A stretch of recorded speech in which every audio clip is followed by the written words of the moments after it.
नमस्कार, मी उर्मिला कपडे डिझाईनमध्ये तुमचं सर्वांचं खूप खूप मनापासून स्वागत आहे. तर बघा, हे मी जे 2 ड्रेस दाखवले होते तुम्हाला मी पहिल्या व्हिडिओमध्ये 8-10 दिवसापूर्वी, तर बघा ते मी कट करून घेतलेले आहे आणि आज ते मी शिवून घेणार आहे आणि टॉप आणि पॅन्ट.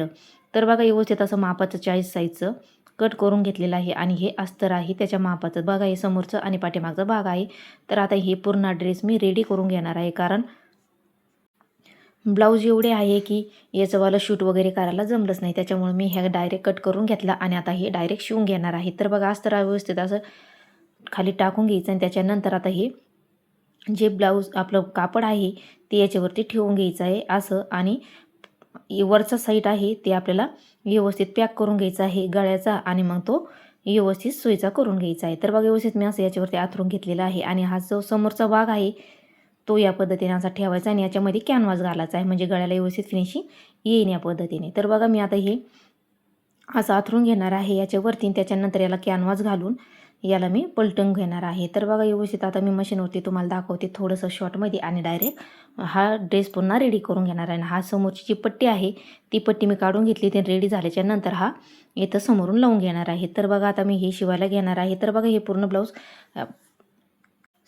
ड्रेस तो कट करून घेतलेला आहे. ही बाही आहे, बाही व्यवस्थित अशी कट करून घेणार आहे. तर बघा या पद्धतीने असं उलटं कापड करून ठेवलेलं आहे समोरचा भाग, आणि आता याच्यावरती गळ्याला टीप मारून घेणार आहे आणि त्याच्यानंतर कॅनव्हास घालणार आहे आणि मग याला पलटी मारणार आहे. आणि जो आतमधला अस्तरचं कापड आहे ते पण कट करून घेणार आहे आणि मग याला डायरेक्ट चौकोनी असं कॅनव्हास घालून याला आतमध्ये पलटी घालणार आहे. म्हणजे हे जो समोरचा भाग आहे तो उलटा ठेवलेला आहे, तर तो बराबर असा सोयीचा होईल आणि कॅनव्हास दोन्हीच्यामध्ये जाईल. तर बघा व्यवस्थित आता हे काठोकाठ असं कट करून घेणार आहे. गळ्याला जसा कट केलेला आहे तसं कट करून घ्यायचं आहे. छोटे छोटे कट मारून आता ह्यो पूर्ण मी ड्रेस असा रेडी करून घेणार आहे. आणि त्याच्यानंतर मी दुसरे पण साड्या ज्या आहेत त्या पण तुमच्यासोबत शेअर करणार आहे. तर बघा हा 40 साईजच्या पुढं ड्रेस आहे. तर मग आता हा मी शिवून घेणार आहे आणि त्याच्यानंतर कस्टमरला बोलून घेणार आहे आणि तिला तिला म्हणान की घालून बघ कसा येतो कसा नाही. तर तिचा दुसरा पण बेबी पिंकचा कलरचा ड्रेस आहे तो पण मी कट करणार आहे. तर बघा एकदम फिनिशिंगमध्ये असा रेडी झालेला आणि त्याची बाई मी या पद्धतीने अशी रेडी करून घेतलेली आहे.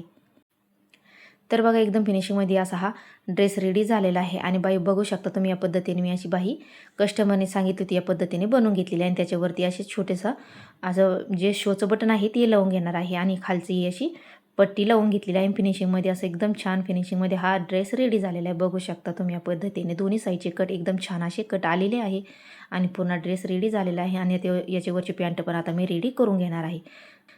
तर बघा तो ड्रेस रेडी झाल्याच्यानंतर मी या साड्या होत्या पहिले मी तुमच्यासोबत शेअर केलेल्या या साड्या.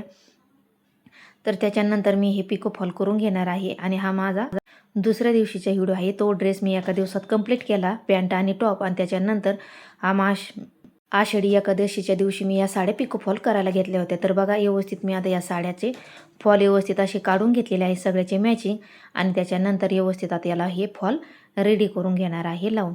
तर बघा एकदम सुंदर साड्या मी तुमच्यासोबत या शेअर केलेल्या आहे. तर बघा मी तुम्हाला कालच म्हटले होते की माझ्याकडं 4-5 कस्टमर नवीन आलेले आहे, तर म्हणजे त्यांना एकदम छान असे ब्लाऊज बसलेले आहे आणि त्यांचेवाले एकदम छान ब्लाऊज आल्याच्यानंतर त्यांनी परत दुसरे पण ब्लाऊज टाकणार आहे. तर मी तुमच्यासोबत म्हटलेले आहे की कस्टमर वाढवायचे असले तर एकदम सुंदर फिनिशिंग आणि कस्टमरलासुद्धा ब्लाऊज एकदम छान बसले पाहिजे या पद्धतीने आपल्याला व्यवस्थित ब्लाऊज रेडी करून घ्यायचे आहे. फिनिशिंग महत्त्वाची आणि कस्टमरला पण छान बसले पाहिजे. तर बघा आता या साड्या मी एका कस्टमरच्या आहे आणि ह्या 2 ज्या आहे त्या फक्त पिको करायच्या आहे आणि बाकीच्या सगळ्या पिको फॉल करून घ्यायच्या आहे. तर बघा व्यवस्थित मॅचिंगच्या फॉल वगैरे काढून घेतलेल्या आहे आणि त्याच्यानंतर याच्यावरचे ब्लाऊज पण मी कट करून घेतलेले आहे. बघू शकता तुम्ही.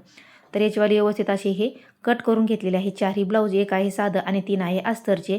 व्यवस्थित कट करून घेणार आहे. फक्त आता या साडी मी पिको फॉल करून घेणार आहे आणि हे ब्लाऊज कट करून झालेलं आहे. तर बघा आता मी या साडी पिको फॉल पहिले करायला घेते आणि नंतर तुम्हाला दाखवते की या मी फॉल वगैरे काढून घेतलेले आहे व्यवस्थित मॅचिंगचे, आणि इथं मी साड्या पिको फॉल करायला घेतलेले आहे. तर बघू शकता तुम्ही मी पिको फॉल कसा करायचा हो पण मी व्हिडिओ दाखवलेला आहे आणि अपलोड पण केलेला आहे.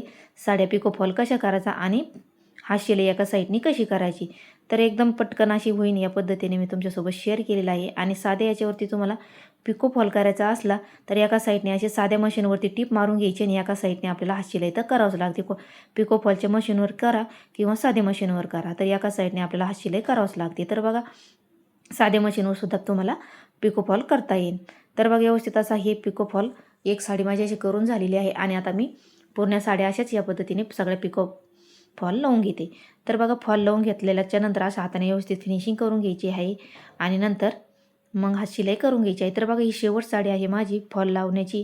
तर बघा व्यवस्थित आता पूर्ण साड्या आपल्याला अशा फॉल लावून झाल्याच्या नंतर मी आता याला हात शिलाई वगैरे करून घेणार आहे एकदम फिनिशिंगमध्ये. तर बघा व्यवस्थित हाताने फिनिशिंग करून घ्यायची आहे. आता याच्यावरचे धागे वगैरे आता मी काढून घेते. पूर्ण ब्लाऊजला आपल्याला म्हणजे साड्याला जसे आपल्याला मॅचिंग आहे तसे दोरे आपल्याला आता काढून घ्यायचे आहे आणि हात शिलाई करून घ्यायची आहे एका साईडने. तर बघा व्यवस्थित मी आता याचीवाली हात शिलाई करून घेतल्या आणि आता याच्या व्यवस्थित घड्या घालून ठेवते. आणि हे बघा हा पूर्ण रेडी झालेला ड्रेस मी घडी घालून व्यवस्थित प्रेस वगैरे करून घडी घालून ठेवलेला आहे. एकदम छान असा रेडी झालेला आहे आणि इस्त्री केल्याच्या नंतर याची एकदम छान अशी फिनिशिंग रेडी झालेली आहे. बघा एकदम छान अशी बाहीची एकदम फिनिशिंगमध्ये झालेली आहे. आणि ही पॅन्ट आहे प्लाझो पॅन्ट. तर बघा एकदम छान अशी प्लाझो पॅन्ट पण रेडी झालेली आहे आणि याला कमराला मी इलास्टिक वापरलेलं आहे. तर एकदम छान असं इस्त्री वगैरे करून हा रेडी झालेला आहे. आता कस्टमर आल्याच्या नंतर आता ती घालून बघन व्यवस्थित बसला तर त्याचा तो बेबी पिंकचा आहे ड्रेस तो पण मी कट करून शिवून घेणार आहे. तर बघा ह्या ड्रेस आदल्या दिवशी मी रेडी केला होता. नंतर हे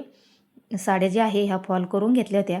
तर बघा एका दिवसामध्ये मी एक ड्रेस शिवला होता आणि हा साडी पिको फॉल करून याच्यावरचे ब्लाऊज जे आहे 3 ते 4 कट करून घेतले होते. तर बघा एका कस्टमरचे 4 साड्या आहे आणि एका कस्टमरच्या 3 साड्या आहे. त्याच्यामध्ये एक साडी दुसऱ्या कस्टमरची आहे. तर मी सोबतच या साड्या पिको फॉल करून घेतल्या होत्या रेडी. एकदम छान अशा पिको फॉल करून घेतलेल्या आहे व्यवस्थित. आता हे घड्या घालून ठेवलेल्या ज्याचे त्याचे कस्टमरचे आता हे व्यवस्थित त्याच्या पिशवीमध्ये ठेवून देणार आहे. तर बघा एका दिवसात मी एक ड्रेस शिवलेला आहे आणि पिको फॉल करून 4 ब्लाऊज कट करून घेतलेला आहे. तर तुम्ही माझ्या चॅनलला अजून लाईक शेअर सबस्क्राईब नसेल केलं तर नक्की लाईक शेअर सबस्क्राईब करा आणि बेल आयकॉन पण प्रेस करा. जेव्हा मी व्हिडिओ टाकेन तेव्हा तुमच्या मोबाईलवरती अपलोड होईल. तर बघा अगदी सोपी पद्धत आहे, नक्की तुम्ही ट्राय करा. याच्यावरती मी कटिंग पण दाखवणार आहे कटोरी ब्लाऊजची 34 साईजची, ती पण तुम्ही नक्की बघा. दोन ताईने मला कमेंट केलेली आहे की 34 साईजचं कटोरी ब्लाऊज कटिंग करून दाखवा ताई. मी तुम्हाला नक्की कटोरी ब्लाऊजचं कट करून दाखवणार आहे पेपर कटिंग. तर नक्की तुम्ही बघा आणि नक्की ट्राय करा. अगदी सोपी पद्धत आहे. तर चला भेटूया पुढच्या व्हिडिओत. तोपर्यंत धन्यवाद.